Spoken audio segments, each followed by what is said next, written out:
नगर निकाय चुनाव में मिली प्रचंड जीत के बाद बीजेपी 2024 में होने वाले लोकसभा चुनाव में मिशन 80 के संकल्प को साधने के लिए भविष्य की तैयारियों में कोई कमी न रह जाए, इसलिए पार्टी यूपी में संगठन को मजबूत बनाने में जुट गई है। इसी कड़ी में मोदी सरकार के 9 साल पूरे होने के पार्टी यूपी में महासंपर्क अभियान करने जा रही है। इस अभियान के जरिए पार्टी का मकसद है कि लोगों तक केंद्र की योजनाओं से रूबरू कराया जा सके। इस बीच एक बड़ी अहम खबर देखने को मिली, वो ये कि पार्टी ने इस अभियान की जिम्मेदारी पुराने विश्वस्त और पार्टी के महासचिव सुनील बंसल को दे दी है।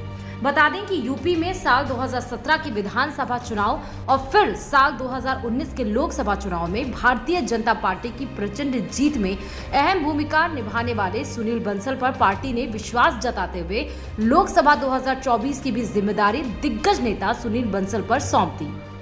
साथ ही ये भी बता दें कि सुनील बंसल ने इस महीने बरेली में बीजेपी की ब्रज प्रांत की बैठक में भी हिस्सा लिया, जिसके बाद बीते दिनों बीजेपी के राष्ट्रीय अध्यक्ष जगत प्रकाश नड्डा और सभी महासचिवों और प्रभारियों की बैठक हुई थी। इस बैठक में बंसल को यह जिम्मेदारी दी गई। माना जा रहा है कि अपने इस महासंपर्क अभियान के जरिए भारतीय जनता पार्टी राज्य में लोकसभा चुनाव की तैयारियों को धार देने में जुटी हुई है। बता दें कि 2014 के लोकसभा चुनाव में भी अमित शाह और सुनील बंसल की जोड़ी ने अपनी रणनीतियों के दम पर 80 लोकसभा सीट में से 71 पर जीत दर्ज की थी। इतना ही नहीं, साल 2017 के विधानसभा चुनाव में भी पूरे 14 साल बाद बीजेपी को यूपी में प्रचंड बहुमत मिला था। पार्टी ने इस जीत का श्रेय भी सुनील बंसल की रणनीतियों को दिया था। आगामी लोकसभा चुनाव में पार्टी ने सभी 80 सीटों पर जीत का परचम लहराने का मन बनाया है। माना यह जा रहा है कि इसी रणनीति के तहत पार्टी नेताओं की तैनाती कर रही है। साथ ही ये भी देखना होगा कि कर्नाटक में 66 सीट लाने के बाद और हारने के बाद बीजेपी को एक झटका जरूर लगा।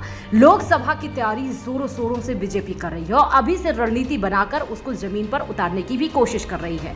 कहते हैं कि दिल्ली का सत्ता बिहार और उत्तर प्रदेश से होके जाता है। उत्तर प्रदेश में जब 80 सीटें हैं और पिछले लोकसभा चुनाव में जब बीजेपी ने 80 में से 73 सीटों पर जीत हासिल की थी, तो इस बार 80 में 80 का नारा लेकर बीजेपी जंग के मैदान में अभी से उतर चुकी है। अब देखना यह है कि आने वाला समय कैसा बीजेपी के लिए लेकर आता है। Bureau report, Dainik Bhaskar digital.